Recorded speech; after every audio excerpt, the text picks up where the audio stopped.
partner.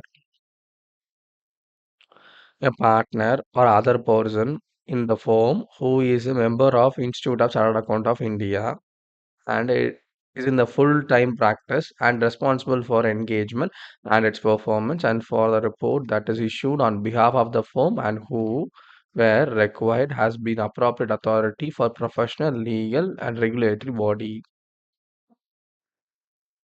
So engagement partner in audit firm, there is one person, two, three, four person are there, or a single person is there who is had a qualified from ICAI, Indian Institute of Chartered Account of India. And not only that, he is in full time practice. Okay, he is does not even he not only practice it, he is a member of the institute.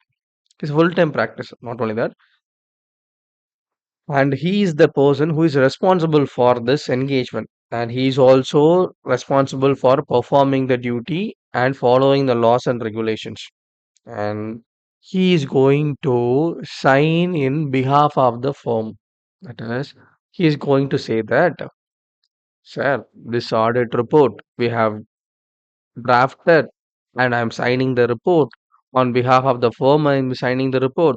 I am the person who is stating that I have seen the transaction of this company, transaction of this tax audit firm, tax audit company, individual. I have gone through the transactions and everything is true and fair. Everything someone need to sign na. That person who is signing, if it is in the firm, the person two, three person who will join together, two, three chartered accountant who is in practice may join together. They do the audit. One of them may sign behalf of the firm. So that is the person is engagement partner. That's what's it.